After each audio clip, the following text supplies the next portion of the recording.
সময়ের বিশেষ সম্পাদকীয়তে স্বাগত জানাচ্ছি। আমি তুষার আব্দুল্লাহ। সময়ের বিশেষ সম্পাদকীয়তে আজ আমার সঙ্গে আছেন ঢাকা উত্তর সিটি কর্পোরেশনের মাননীয় মেয়র আনিসুল হক।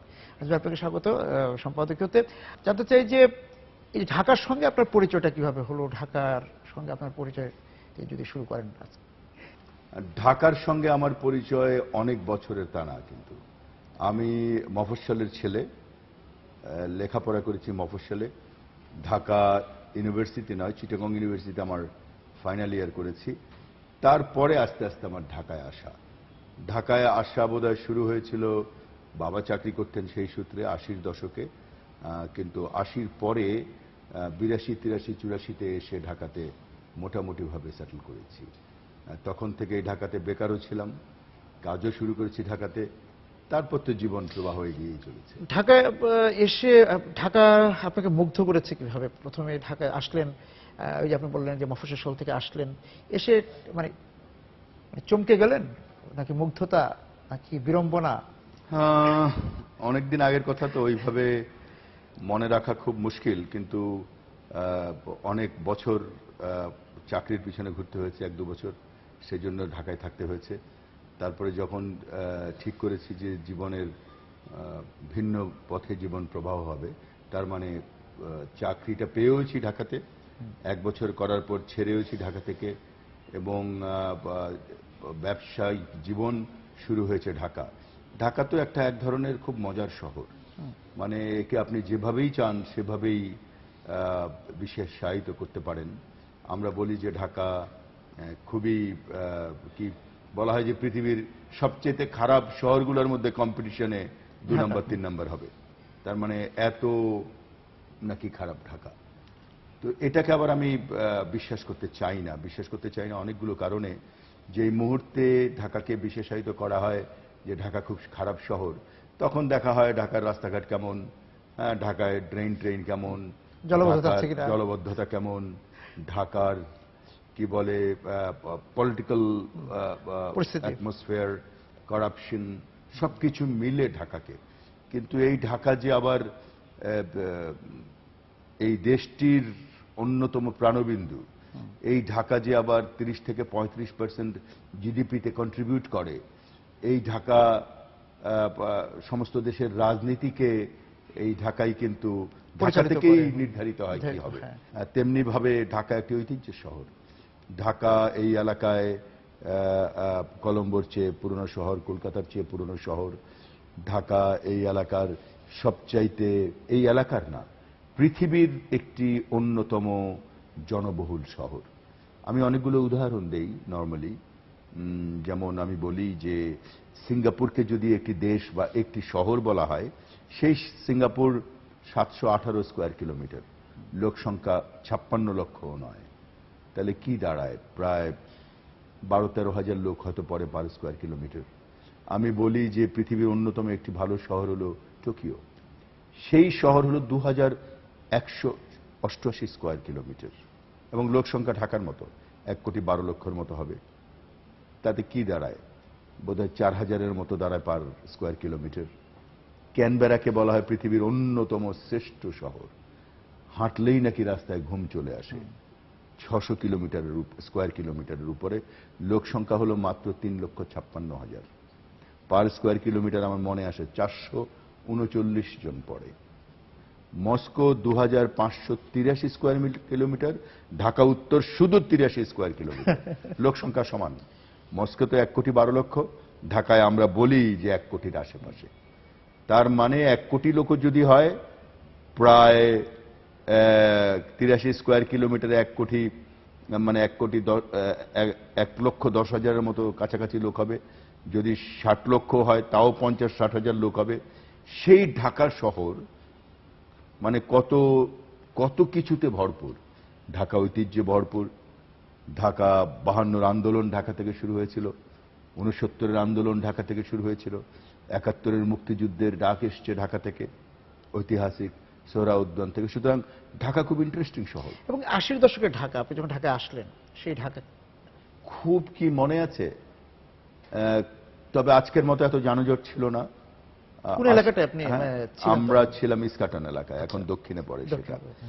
এত যানজট ছিল না, এত কোলাহল ছিল না, বাড়িঘর অনেক কম ছিল, জায়গা জমির দাম তো ছিলই না। অর্থনীতি বদলেছে, মানুষ বেড়েছে, 7 কোটি মানুষ আজকে 16 কোটি মানুষ হয়েছে, মানে 71-এর 7-7.5 কোটি, আজকে 16 কোটি মানুষ, আরো বেশি হবে হয়তো। সুতরাং সবকিছুর ডিমান্ড বেড়েছে, জায়গা জমির স্কারসিটি হয়েছে, সুতরাং আস্তে আস্তে লোকও বেড়েছে, ইকোনমি বড় হয়েছে, এবং তখন যে ইন্ডাস্ট্রি বড় হয়েছে। এই তখন 80-তে শুরু হয়েছে গার্মেন্টস, সবচেয়ে বড় শিল্প, যেটা আমরা যার সঙ্গে যুক্ত হয়েছিলাম। সেইখান থেকে আস্তে আস্তে গার্মেন্টস অনেক বড় হয়েছে, মানুষের এমপ্লয়মেন্ট হয়েছে, মেয়েরা অনেক কাজ করছে। আস্তে আস্তে ঢাকার চরিত্র বদলে গেছে।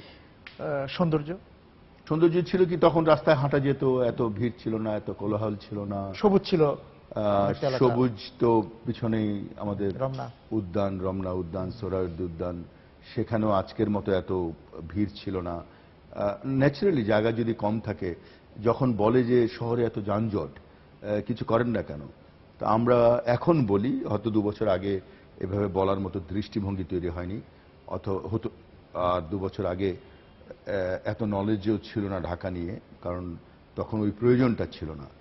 এই ঢাকা একটা শহরে বলা হয় যে 25%-এর মতো রাস্তাঘাট থাকা উচিত, যা জায়গা আছে। বলা হয় যে সেই অনুপাতে গাড়ি ঘোড়া থাকা উচিত। ঢাকা 7%-এর মতো রাস্তা আছে আমাদের এই এলাকায়। 3 লক্ষ মোটরাইজড ভেহিক্যাল হলে আজকের এই কোলাহল হতো না। 3 লক্ষের জায়গায় 10 লক্ষ আছে। রিক্সা তো আমরা আন্দাজে ফিগার বলি এখন, গুণে শেষ করা যায়। হ্যাঁ, আমরা বোধহয় 70 বা 78 হাজারের লাইসেন্স দেওয়া আছে, আর সেখানে রিক্সা আছে 10 লক্ষ রিক্সা। তো এত কোলাহল যে জীবন কখনো কখনো খুবই পরিশ্রান্ত মনে হয় ঢাকাতে। এবং 80-90 এইভাবে পেরিয়ে যখন আসছিলেন, তখন কিন্তু ঢাকার যে আবাসিক এলাকার একটা শৃঙ্খলা ছিল। আবাসিক এলাকা আবাসিক এলাকায় ছিল। আপনি যে এলাকায় ছিলেন, বা এই যে আমরা এখন যেখানে কথা বলছি, সেটা একসময় পৌরসভায় ছিল, গুলশান পৌরসভা ছিল। সেই জায়গাতে এখন ঢাকা বহুতল বা আকাশমুখী বা আকাশকে ছোঁয়ার চেষ্টা, সেই জায়গা থেকে বলা যে এই যে আবাসিক এলাকার সৌন্দর্যটাও কিন্তু নষ্ট হয়েছে। এখন বুঝি যে ঢাকা খুব প্ল্যান্ড ভাবে তৈরি হয়নি। দেখেন, এই যে জায়গাটিতে আমরা বসে আছি, গুলশান, বনানী, বারিধারা, এখানে স্টর্ম ড্রেনেজ বলে একটা টার্ম আছে, মানে বৃষ্টির পানি যদি অনেক হয়, এটি কি করে নেমে যাবে, কোথায় যাবে, কোনো ড্রেন তৈরি হয়নি। এখানে আমরা এখন ড্রেন তৈরি করছি, রাস্তাঘাট কেটে ফেলছি, সব 3 মাস 4 মাস 5 মাস করে লাগছে। এখানে তখন রাস্তা বড় করার সুযোগ ছিল 80-র দশকে, যখন শহর গড়ছে, এখানে তখন ফুটপাত গড়ার সুযোগ ছিল। আজকের পার্সপেক্টিভে যদি সেই 80-র দশকের ঢাকাকে পাওয়া যেত, তাহলে একদম শহর হয়তো অন্যভাবে গড়ত। সুতরাং শহর একেবারেই খুব যে প্ল্যান্ড হয়েছে তা না। এখানে জমি আছে, আচ্ছা 1 বিঘা করে জমি তৈরি করে ফেলো। কিন্তু আজ আমি বার্সেলোনা গিয়েছিলাম 1 সপ্তাহ আগে, মাদ্রিদ গিয়েছিলাম 1 সপ্তাহ আগে। সেই শহরগুলো তৈরি হয়েছে হয়তোবা 200-300 বছর আগে, 400 বছর আগে শহর তৈরি হয়েছে। সেই শহরের রাস্তা যদি হয় 40 ফিট, ফুটপাত আছে 200 ফিট। আমি দেখেছি দুদিকের রাস্তা হয়তো 2টো লেন মাত্র, 12-12 24 ফিট, 12-12 24 ফিট, 48 ফিট, কিন্তু 200 ফিটের চেয়ে বেশি আছে ফুটপাত। ওই সময়টিতে তারা কিন্তু প্ল্যান করতে পেরেছিল। আমি ইংল্যান্ডের সে তুলনায় কম, আমি জানি না কেন কম, রিসার্চ করা হয়নি। আমি মাদ্রিদে গেছি, একই অবস্থা, যে রাস্তা যদি হয় 20 ফিট, তো 80 ফিট হলো ফুটপাত। লোক হাঁটছে চারিদিকে, লোক সাইকেল চালাচ্ছে চারিদিকে। আমাদের আজকের শহরে বলা হয় যে, আমি সেদিন খুবই মানে একটি শক্ত প্রশ্নের, এই প্রশ্ন করবেই, মেয়রকে এই প্রশ্ন করবেই, যে আপনি বলেছেন সাইকেল চালালে ভালো লাগবে, তো সাইকেল চালানোর তো রাস্তা নেই, সুযোগ নেই। এখন আমার কাছে তো জাদু নেই যে আমি নতুন করে অনেক বড় রাস্তা তৈরি করে দেব বা অনেক বড় ফুটপাত তৈরি করে দেব, এবং সেই স্পেস নেই। সাইকেল আজকে মানুষ ফুটপাত দিয়ে হাঁটার মতো অবস্থান আমরা তৈরি করার চেষ্টা করছি। ভিন্ন ধরনের ফুটপাত তৈরি করছি। ভিন্ন ধরন বলতে বুঝাই যে আমরা যখন রাস্তা দিয়ে হেঁটে যাই বা গাড়ি চালাই, তখন কিন্তু নর্মালি গাড়ি চালিয়ে যাই। আমাদের ফুটপাতগুলো যেভাবে তৈরি হয়েছে, সেটি হলো কিছুক্ষণ পরে পরে যে বন্ধ, আবার 10 ফিট পরে আবার উঠে আবার চলা।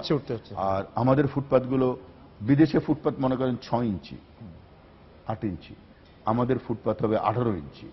তার কারণ হলো আমাদের ট্র্যাডিশন হলো একটু নিচে পেলেই আমরা গাড়ি তুলে দেবো। একটু নিচে পেলেই আমরা মোটরসাইকেল তুলে দিই। সেই কারণে যিনি যখন করেছেন 2 বছর 4 বছর আগে হয়েছে, আমাদের উঁচু করে করতে হয়েছে। আমরা ফুটপাতগুলোকে এমনভাবে করছি এখন, যেখানে আছে নতুন বানাচ্ছি সেটাও, যেটা পুরনো সেটাও, যেন একটা অন্ধ মানুষ, একটা শারীরিকভাবে যারা প্রতিবন্ধী তারা যেন মোটামুটি ভাবে হেঁটে চলে যেতে পারেন বা হুইল চেয়ার চালালে যেন চালাতে পারেন, সেইভাবে তৈরি করার চেষ্টা করছি। তো এগুলো সুবিধা হতো যদি আরো 20-30 বছর আগে আমরা কেউ চিন্তা করতাম, রাস্তা বড় রাখতাম, ফুটপাত আমরা অনেক দূরে দেখিনি। আমরা যে কোনো কারণেই, তখনও ঢাকা বড় ছিল না, তখন তো এইসব এলাকা নাকি শুনেছি 30 বছর আগে জঙ্গল ছিল। 80-র দশকে দেখেছি কোথায় যাচ্ছ, যে গুলশান যাচ্ছি, ওরে বাবা, আগের দিন প্ল্যান করছি যে আমরা গুলশান যাচ্ছি, গুলশানের লোকজন বলতো ঢাকা অথবা বনানী যাচ্ছি। হ্যাঁ, গুলশানের লোকজন বলতো ঢাকা যাচ্ছি। তো এই 20-30 বছরে 40 বছরে একেবারে মানে আকাশ পাতাল তফাৎ হয়ে গেছে। এবং ঢাকাকে আপনি সাজাচ্ছেন এই 2 বছরে যে সাজানোর উদ্যোগগুলো নিয়েছেন বা চলছে, চলমান, কিন্তু সেই ঢাকা শহর তো একটা উপভোগ করার একটা বিষয়, সৌন্দর্য উপভোগ করার বিষয়। এবং যারা ঢাকায় থাকেন এবং ঢাকার বাইরে থেকে যারা ঢাকা যে রাজধানী দেখতে যাচ্ছি, সেখানে সেই শহরকে উপভোগ করার, এখনো বৃষ্টি হলে, এখনো এই যে আমরা যে সময়টা কথা বলছি তখনও কিন্তু গাছে গাছে বিভিন্ন রকম ফুল ফুটে আছে। হ্যাঁ, সেই উপভোগের জায়গাটায় কিন্তু এই যে নাগরিক যন্ত্র হিসেবে দেখা যায় যানজট নিয়ে আমি ভাবতে পারি, কিন্তু যানজট নিয়ে কিছু করার জায়গা আমার কম। আমরা যতই চিৎকার করি, আমরা যতই মাথা ফাটাই, আমরা যতই মানে উদ্বিগ্ন হই,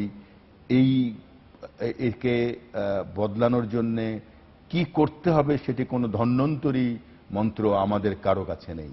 কিন্তু চেষ্টা করছি। ওই যে বললেন যে যানজট নিয়ে ভাবছি, কিন্তু কাজ করার জায়গা, কারণ এগুলো সরকারের বিভিন্ন ডিপার্টমেন্ট কাজ করে। আপনাকে যদি আমি বলি একটি রায় লিখে দেন কোর্টের, আপনি লিখতে পারবেন না, লিখতে চান হয়তো বা, কারণ আপনার সেই এখতিয়ার নেই। আমার এখতিয়ারের জায়গাগুলো কম। আমার এখতিয়ারের যে জায়গাগুলো, সেগুলো আমি চেষ্টা করছি আলাদা করে। যেমন আমরা বড় বড় অনেকগুলো মানে রাস্তা, যে রাস্তাগুলো শহরের মধ্যে, যে রাস্তাগুলো গত 20-30-40 বছর থেকে কায়েমি স্বার্থবাদীরা দখল করে রেখেছিল, এরকম কিছু রাস্তা, এরকম কিছু এলাকা আমরা ভাগ্যবান, আমাদের হাতে হয়ে গেছে। হওয়ার কথা না, অনেকেই চেষ্টা করেছিলেন, রাখতে পারেননি। যেমন আমরা 7 রাস্তা, তেজগাঁ 7 রাস্তা ট্রাক স্ট্যান্ড, তারপরে আমিন বাজার, তারপরে Gabtoli, Mohammadpur bus stand, Mohakhali, Abdullahpur, Japan Bangladesh কলোনির ওখানে 1 কিলোমিটার, সারা দিনে এক একটি জায়গার উপর দিয়ে যেতে 2 থেকে 3 ঘন্টা করে লেগে যেত। এখন হয়তো 10 মিনিট 15 মিনিট। যে তেজগাঁ 7 রাস্তায় হয়তো 2 ঘন্টা যেতে পারতেন না, এখন 2-3 মিনিটের বেশি লাগে না। তো এগুলো যানজটে এক ধরনের প্রভাব শহরে ফেলেছে। ঢাকা শহরে এটুকু রাস্তা হয়তো সিটি কর্পোরেশনের কাছে, ওইটুকু রাস্তা রাজুকের কাছে, ওটুকু রাস্তা রোডস এন্ড হাইওয়েজের কাছে, কোন রাস্তা ওই একটু টঙ্গীর ওপারে গেলে এটা গাজীপুর সিটি কর্পোরেশনের কাছে। হ্যাঁ, তারপরে বিআরটিসি কাজ করে, তারপরে রোডস এন্ড হাইওয়েজ কাজ করে। এই সবার কম্বিনেশন করে একটি ফাইলকে নিতে এত সময় লাগে ন্যাচারালি। আমার এখানে আসলে আমি চিন্তা করি, আমার সিও চিন্তা করে, সবাই চিন্তা করে, এবং আসলে সঙ্গে সঙ্গে ছেড়ে দেওয়ার প্রবণতা আমাদের খুব নেই। এটি করতে করতে আমাদের অনেক সময় চলে গেছে।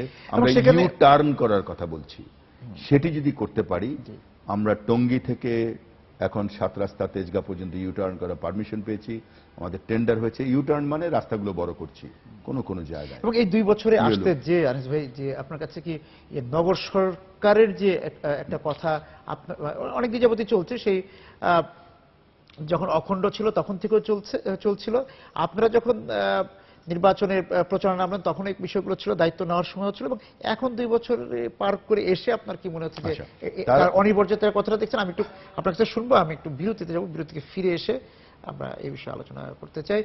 দর্শক, সময়ের বিশেষ সম্পাদকতে বিরতিতে যাচ্ছে, ফিরে এসে কথা হবে। সঙ্গে আছেন মেয়র আনিসুল হক।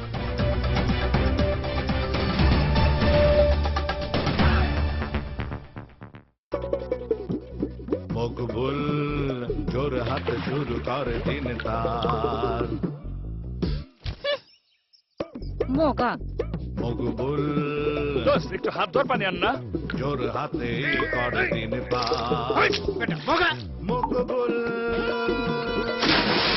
এভাবে চলবে কতদিন আর? জীবনে মগা হতে কার ভালো লাগে? আকারটা বাদ দিলেই পাচ্ছেন শক্ত মজবুত আকর্ষণীয় আরএফএল মগ, যা ব্যবহার করা যায় সবকিছুতে। মগা না হয়ে মগ নেন। RFL mug. সময় এখন লোভনীয় আচারের, তাই তো রাঁধুনি নিয়ে এলো যুগলবন্দি অফার। 1 লিটার রাঁধুনি খাঁটি সরিষার তেলের সাথে 280 মিলি রাঁধুনি ভিনেগার ফ্রি, আর 500 মিলির সাথে 50 গ্রাম রাঁধুনি পাঁচফোড়ন একদম ফ্রি। সাধারণ লাল বা ব্রাউন আটায় গমের ভুসি মেশানো থাকলেও থাকে না পূর্ণ পুষ্টিগুণ। অন্যদিকে বাংলাদেশের প্রথম হোল হুইট আটা তীর তৈরি হয় গমের সকল প্রাকৃতিক গুণাগুণ অক্ষুণ্ণ রেখে। তাই স্বাস্থ্য সচেতন মানুষের প্রথম পছন্দ হোক তীর হোল হুইট আটা।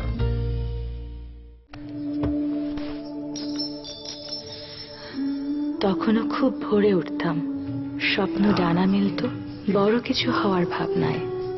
ভেবেছিলাম সময় আছে, কিন্তু সময় পাল্টে দেয় সব। বুঝিনি কোনো দুঃখ নেই, কারণ এই সংসারই আমার পৃথিবী। নাচের স্কুলটা আবার শুরু করো। কিন্তু সাথে তো আছি, আর তোমার পৃথিবীর পুষ্টি তো হাতের মুঠোয়। শ্রদ্ধা জানাই তোমাদের, যারা হাসি মুখে ইচ্ছাগুলোকে উৎসর্গ করে আগলে রেখেছ পরিবারকে। কিন্তু সময়টা এখন নতুন করে শুরু করার। হাজারো প্রেরণার শক্তির উৎস প্রাণ UHT মিল্ক। কাটো, ঢালো, খাও। সাধারণ লাল বা ব্রাউন আটায় গমের ভুসি মেশানো থাকলেও থাকে না পূর্ণ পুষ্টিগুণ। অন্যদিকে বাংলাদেশের প্রথম হোল হুইট আটা তীর তৈরি হয় গমের সকল প্রাকৃতিক গুণাগুণ অক্ষুণ্ণ রেখে। তাই স্বাস্থ্য সচেতন মানুষের প্রথম পছন্দ হোক তীর হোল হুইট আটা। সময় এখন লোভনীয় আচারের, তাই তো রাঁধুনি নিয়ে এলো যুগলবন্দি অফার। 1 লিটার রাঁধুনি খাঁটি সরিষার তেলের সাথে 280 মিলি রাঁধুনি ভিনেগার ফ্রি, আর 500 মিলির সাথে 50 গ্রাম রাঁধুনি পাঁচফোড়ন একদম ফ্রি।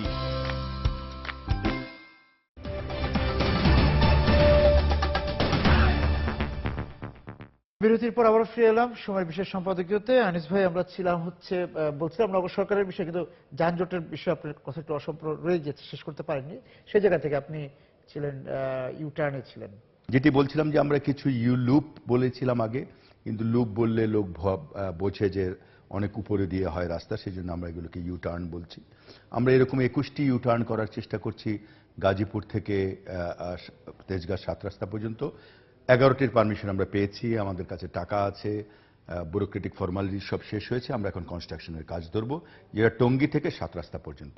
এটা যদি আমরা করতে পারি, সহজ কথা হলো রাস্তা বড় হচ্ছে, তাহলেই একটু যানবাহনের চাপ কমবে, এটাই স্বাভাবিক। আর এর সুবিধাটা হলো যে যদি এটার ফল না পাওয়া যায়, এটা বন্ধ করতে 1 মিনিটও লাগে না, কারণ আমরা রাইট টার্নগুলো বন্ধ করে দিচ্ছি একটু ঘুরে এসে। যেমন আপনি আজকে এয়ারপোর্ট ঘুরে আসেন, কিন্তু রেডিসন থেকে 8 কিলোমিটার, কিন্তু আপনি টের পান না। যখনই এই যে প্রগতি সরণি থেকে এই রাস্তাটা ছিল, রাইট টার্ন করতে হতো, তখন বিরাট একটা ট্রাফিক জ্যাম লেগে থাকতো। এটাই হলো বেসিক থিওরি, যে আমরা প্রায় ছোট খাটো বড় ভেতরে বাইরে মিলে প্রায় 60টির অধিক রাইট টার্ন বন্ধ করে দিয়ে আমরা 11টি এই এলাকায় 11টি ইউ টার্ন করছি। মানে ট্রাফিক ব্যবস্থার সংশোধন যদি ফলাফল না হয় 1 মিনিট লাগবে এটা তুলতে। এটা আমরা পরীক্ষা করছি বিভিন্ন জায়গায়। আপনি আজকে যে ট্রাফিক আইল্যান্ডগুলো দেখেন, যেমন শ্যামলীতে আমরা করেছি, সুফল পাচ্ছি। এটাকে একটা স্ট্রাকচারে আমরা পুরাতন বাসগুলো 5 বছরের উপরগুলো তুলে নেব, মিনি বাসগুলো তুলে নেব এবং নতুন বাসকে আস্তে আস্তে আনবো।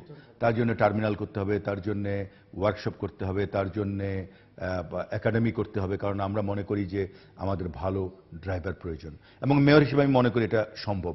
এই কাজগুলো যদি করতে পারি, আপনার আগের প্রশ্নের মানে বিজ্ঞাপনে যাওয়ার আগের প্রশ্নের শেষ, যে আমরা মনে করি যে শহরের উপর চাপ কমবে। আবারও বলছি, এই কাজটা মেয়রের না, তবু আমি সাহায্য করে একটা পলিসি কাউকে না কাউকে তো করতে হবে। উদ্যোগটা নিয়েছি।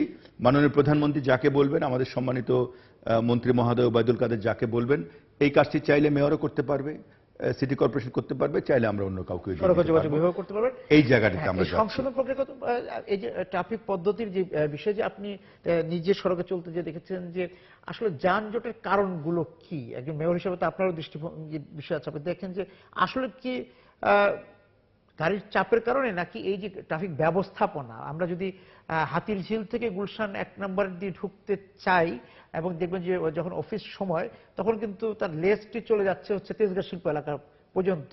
হ্যাঁ, এটা বড় একটি দীর্ঘ যানজট এবং বিভিন্ন এরকম হয়তো আরো এর কারণই হলো, ধরেন আজকে ঢাকা শহরে যদি 5 লক্ষ গাড়ি হয় 11 লক্ষ গাড়ির জায়গায়, যানজট কিন্তু অটোমেটিক অর্ধেক কমে যাবে। রাস্তা কম, লোক বেশি, যান বেশি, রিক্সা অনেক বেশি, এবং ট্রাফিক আজকে সারা পৃথিবীতে ইন্টেলিজেন্ট ট্রাফিক লাইটিং হয়েছে, যেটা আমাদের এখানে হয়নি। আমাদের দেখেন, আমরা বলি যে আমরা আজব একটা ইউনিক শহর ঢাকা, লাল লাইট জ্বলে আছে আমরা যাওয়া শুরু করেছি। ভিআইপি আমরা পতাকা লাগিয়ে উল্টা দিকের রাস্তা দিয়ে যাই, তাই না? এই আমরা ফুটপাত বানিয়েছি লোক চড়ার জন্য, কিন্তু লোক নিচে দিয়ে হেঁটে যায়। কখন কোন রাস্তা বন্ধ হচ্ছে কখন কোন রাস্তা বন্ধ হচ্ছে জানি না। অনেক সময় বিদেশি রাষ্ট্র বড় বড় ভিআইপি আসলে চলাচলের জন্য অনেক ইয়ে হয়, অসুবিধা হয়। সব মিলে প্রয়োজনের তুলনায় আমাদের সবকিছুর আধিক্য অনেক পার্কিং বেশি। কি বন্ধ করতে পেরেছেন? অবৈধ পার্কিং বন্ধ করতে পেরেছি, এভাবে না বলি। আমরা বলি যে এক ধরনের শৃঙ্খলতা আসছে। যেমন এই গুলশান বনানী এলাকায় যদি আপনি এখন যান, বিশেষ করে গুলশান এভিনিউর যে ফুটপাত, 8 ফিটের ফুটপাত এখন 15 ফিট হয়ে গেছে। যে প্রচেষ্টা মেয়র অফিস থেকে আমরা নিয়েছি, হ্যাঁ, আমরা অনেকের বেলায় খুব হার্ড হয়েছি। আমরা ড্রাইভারদের নিয়ে এসেছি অফিসে, সারাদিন বসিয়ে রেখেছি, গাড়ি 2 দিন আটকে রেখেছি। আমরা মোটরসাইকেল সহ নিয়ে এসেছি অফিসে, যারা এভাবে পার্ক করছেন তাদের ছবি তুলে আমরা ফেসবুকে দিয়ে দিচ্ছি। এখন একটা শৃঙ্খলা এসছে। তো এটা সারা শহরে ট্রাফিক শৃঙ্খলা কিছু আসবেই। পার্কিং এর কথা যদি বলেন, বিরাট সমস্যা। আমাদের বেসমেন্ট যাদের আছেন তারা কমার্শিয়াল জায়গা করে ফেলেছেন এইসব এলাকায়। আমাদের যে বাড়িগুলোর নিচে খালি রাখার কথা, সে বাড়ি মানে 6 তলা করলে পার্কিং এর জন্য, সে বাড়িগুলোর নিচে খালি নেই।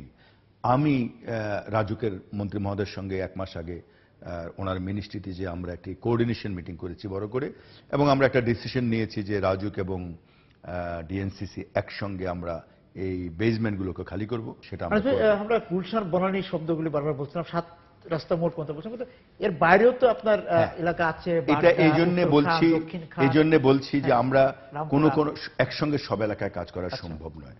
আমরা কনস্ট্রাকশনের জন্য, রাস্তাঘাটের জন্য যে টাকা পেয়েছিলাম, সেটি প্রথম দিকে ডিপিপি আমাদের আসার আগে প্ল্যানে তৈরি হয়েছিল, সেগুলো আমরা পুশ করেছি। কারণ একটা ডিপিপি প্ল্যান করে, একটা এলাকার জন্য প্ল্যান করে, সেটা মিনিস্ট্রি হয়ে, প্ল্যানিং কমিশন হয়ে, একনেক হয়ে পাশ করে টাকা পেতে পেতে 1 বছরের উপর লাগে। এই কাজগুলো আগে শেষ করা ছিল বলেই এই এলাকার ফুটপাতের কাজ, ড্রেনের কাজ, উত্তরার সমস্ত কাজ, অনেক কাজ হয়ে গেছে।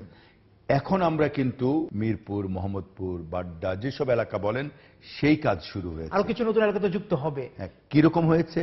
আমরা গত 1 অর্থ বছরে এই এলাকায় 642টি রাস্তা তৈরি করেছি। উত্তরা, মোহাম্মদপুর, মিরপুর, এইসব এলাকায় 310 কোটি টাকার আশেপাশে খরচ করেছি। এই মুহূর্তে আমরা মিরপুর, মোহাম্মদপুর, রামপুরা এইসব এলাকায় 650 কোটি টাকার কাজ ধরেছি। 800 কোটি টাকা আমাদের বাজেট আছে, 650 কোটি টাকার কাজ অলরেডি ধরেছি।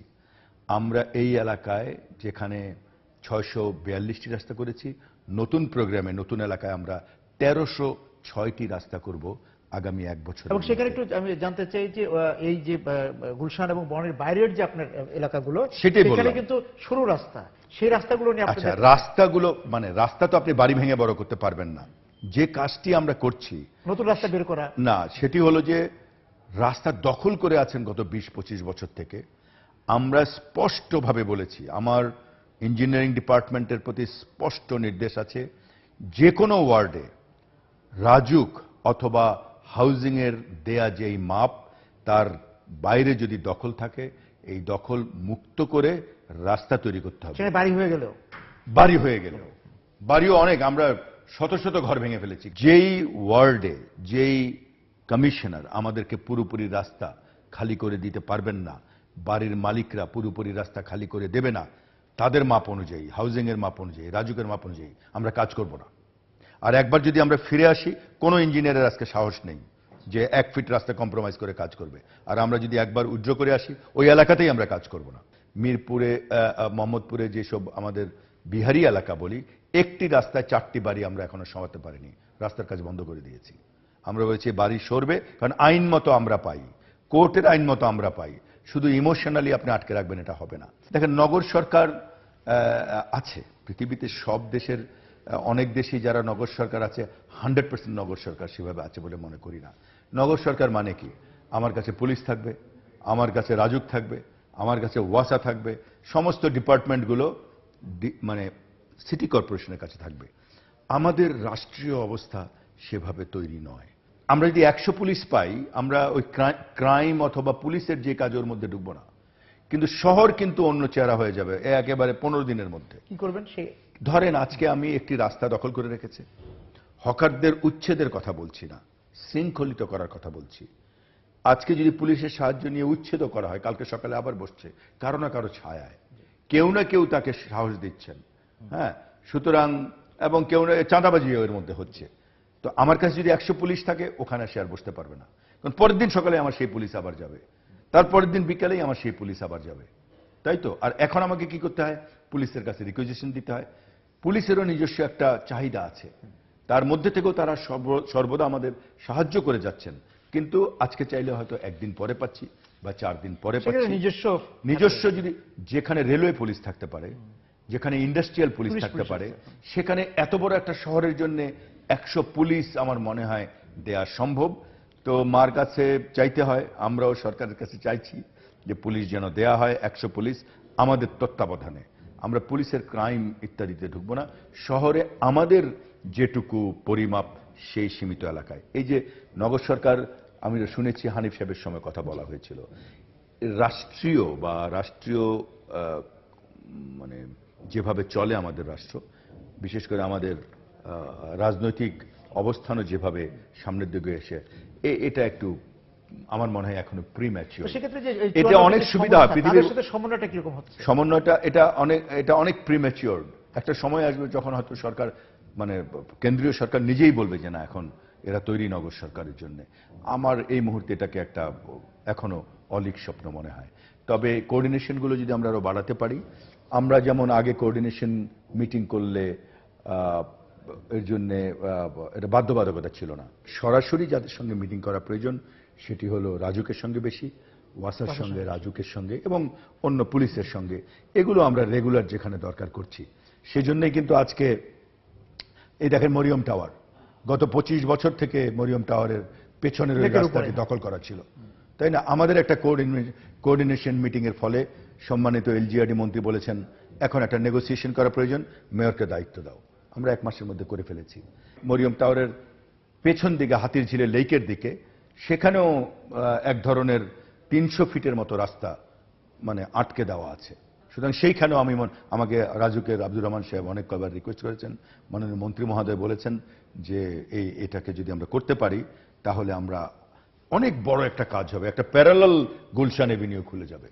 গুলশান এভিনিউর উপর আমি মনে করি 30% লোড কমে যাবে। মরিয়ম টাওয়ার এই পিছনের আগামী 1-1.5 মাসের মধ্যে আমাদের রাস্তা হয়ে যাবে, তাতেই চাপ কমে যাবে। আর ওটি হলে তো চাপ অনেক কমে। এবং আনিস ভাই, মানে এই যে আপনার যে নাগরিকরা আছেন তারা যানজটের মুখে পড়ছেন, যানজট থেকে হয়তো মুক্তিও পাবেন, আপনি যেভাবে বলছেন। না, মুক্তি পাবেন না, যানজটের ঝামেলা একটু কমতে পারে, কমে আসবে, গাড়ি তো প্রতিদিন বাড়ছে, গাড়ি তো বাড়ছে, লোক সংখ্যা প্রতিদিন বাড়ছে, চাপটা কমে আসবে।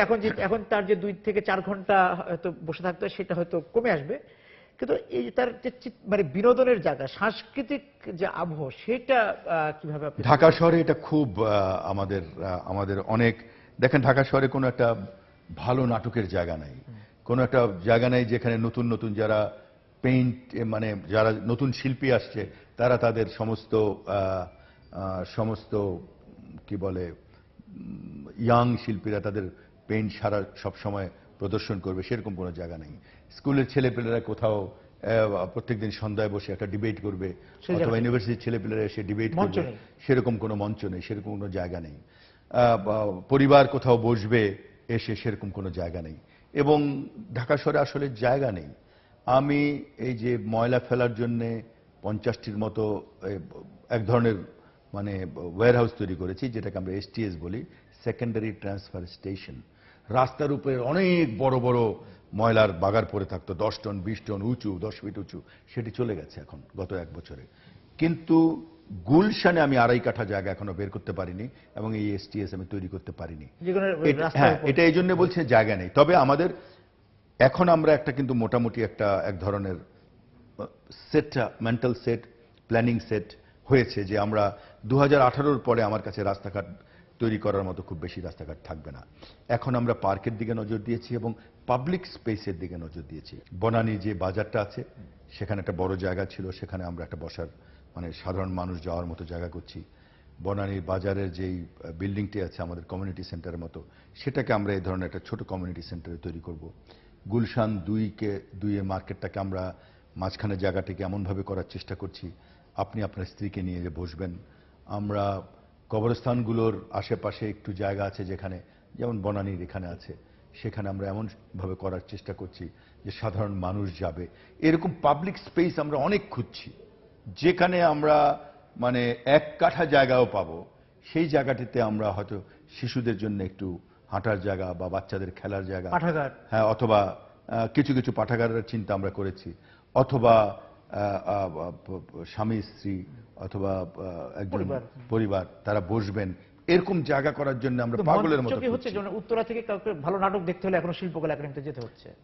জায়গা নেই আমার কাছে, জায়গা নেই, কিন্তু মাথার মধ্যে আছে, স্বপ্ন আছে, স্বপ্ন দেখছি, কিন্তু স্বপ্ন পূরণ করার জন্য যে কাজগুলো করার সেজন্য আমরা অনেক লোকজন একসঙ্গে কাজ করছি। স্বপ্ন দেখার মানে আসমান বা আকাশটা খুব মানে সীমিত না, সীমিত। আমাদের অফিসে আমরা 5 জন আর্কিটেক্ট, আমরা মানে সরকারি টাকায় নয়, বেসরকারিভাবে আমরা অ্যারেঞ্জ করেছি। 5 জন আর্কিটেক্ট ফুল টাইম কাজ করছেন, যে তাদের কাজই হলো পাবলিক স্পেস খোঁজা, মানে কি করে গ্রিন করব সেটা করা, কি করে একটু বসার জায়গা করব। এই 5 জন আর্কিটেক্ট ফুল টাইম কাজ করছেন। আপনারা কিছু চেঞ্জ দেখতে পাবেন। যেমন আপনি বলছিলেন যে আপনার নিজের ব্যক্তিগত অভিজ্ঞতা দিয়ে যে 80-র দশকে যখন আপনি ঢাকায় আসলেন তখন আপনাকে লড়াই করতে হয়েছে একরকম, যে আপনার কেরিয়ার নিয়ে, আপনার কাজ নিয়ে। সেই হিসাবে তো ঢাকা শহর হচ্ছে ঘামে ভেজা শহর, এবং সেই শহরের এই যে প্রশান্তির জায়গাটা যদি আমরা বলি যে আগামী 3 বছর পর আপনি ঢাকাকে দেখেন, আমার জন্য এটা একটা অপূর্ব সুযোগ যে আমি মেয়র হিসেবে যে 5 বছরের জন্য মাননীয় প্রধানমন্ত্রী আমাকে একটা সুযোগ করে দিয়েছেন। প্রথম দিকে ভয়ে ভয়ে এই দায়িত্বটা নিতে চাইছিলাম না, কিন্তু দায়িত্ব এসছে এবং এটি আমার জন্য এক ধরনের পুরস্কার। চেষ্টা করছি আপ্রাণ। এই যে আজকে মেয়রের কথা বলেন যে 2-1টি ভালো কাজ হয়েছে, এটা কিন্তু মেয়রের একার কাজ না। 7 রাস্তা উদ্ধার হয়েছে, এর পেছনে কিন্তু হোম মিনিস্টার কাজ করেছেন, রেলওয়ে মিনিস্টার কাজ করেছেন, দলবদ্ধ প্রয়াস। এই যে আজকে আপনি বলছেন যে মোনায়েম খানের এর পেছনে আমার কাউন্সিলর কাজ করেছে, হ্যাঁ, বা আমার একদিনের মধ্যে আমার এলজিআর আমাদের রাজুক মন্ত্রী ডিসিশন দিয়েছে যে হ্যাঁ আমার লোক যে মেপে দিবে আপনাকে।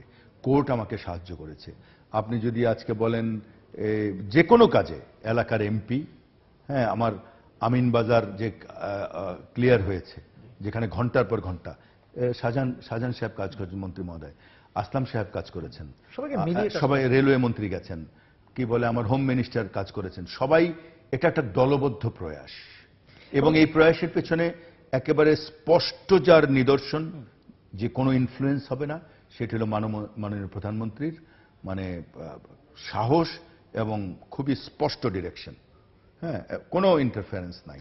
ইনিশিয়ালি ছিল 20,000 বিলবোর্ড যখন ফেলে দিচ্ছিলাম, যে শহরে একটি বিলবোর্ড ছোঁয়া মুশকিল ছিল, রিস্কি শহর, সেই শহরের দেওয়াল, গাছ, হ্যাঁ, কি বলে বড় বড় এয়ারপোর্ট থেকে আসতে কোনো আকাশ দেখা যেত না, সেই সময়টায় বেশ ইনফ্লুয়েন্স ছিল। তারপর আমি মনে করি, বুঝতেও তো সময় লাগে, আমার ওয়ার্ড কমিশনারকে বুঝতে আমার সময় লেগেছে। একটা হাজব্যান্ড ওয়াইফ শেষ দিন পর্যন্ত নাকি বোঝে না, সেখানে এতজনকে নিয়ে কাজ করতে হয়। ডিএনসিসির খুব বেশি সুনাম তখনও ছিল না, এখন হয়তো একটু হওয়ার হচ্ছে। সুতরাং এটা সবার কাজ, কিন্তু প্রতিনিধিত্ব, এবং আপনি সংসারের কথা বললেন, সমঝোতার সংসার, সেই হিসাবে সবার একটা, সবাই আমাদের অনেক আর্কিটেক্ট আমাদের সঙ্গে ফ্রি কাজ করে দিচ্ছেন। এই যে একটা উচ্ছ্বাস সবাই মিলে, এটিকে আমি কাজে লাগানোর চেষ্টা করছি, এটিকে আমি আমার জন্য একটা সম্পদ মনে করছি। গন্তব্য হচ্ছে আনিস ভাই যে ভালোবাসার শহর, স্বস্তির শহর ঢাকা। ভালোবাসার শহর তো ঢাকা নিশ্চয়ই, নাহলে দেখেন সারা বাংলাদেশ থেকে সব মানুষ এবং স্বস্তির শহর হবে ইনশাআল্লাহ। অনেক ক্রাইসিস আছে আমাদের, অনেক চ্যালেঞ্জ আছে আমাদের, ইকোনমিক চ্যালেঞ্জ আছে, সিকিউরিটি চ্যালেঞ্জ আছে। এইখানে আমরা 4টা সোসাইটি, গুলশান, বনানী, বারিধারা, নিকেতন, 4টা সোসাইটি এবং পুলিশ, বিশেষ করে এই এলাকার যে ডিসি মহোদয় আছেন তাদের, কারণ তাকেই আমার সবচেয়ে বেশি কাজে লাগে, তার এসি যারা আছেন, আমরা একটা কন্ট্রোল রুম করেছি। ব্যক্তিগত উদ্যোগে, সরকারি টাকা এখন পেয়েছি, ব্যক্তিগত উদ্যোগে এই এলাকায় সমস্ত ক্যামেরা আমরা বসিয়েছি। Gulshan society, Baridhara society, Banani society সবাই মিলে গেট করছেন, কমিউনিটি পুলিশ তৈরি করেছেন, ক্লিনিং এর দায়িত্ব নিয়েছেন। গুলশান সোসাইটি এখন রাস্তা ক্লিনিং এর দায়িত্ব নিয়েছে, অন্যান্য সোসাইটিও সেটা করার রেপ্লিকেট করছে।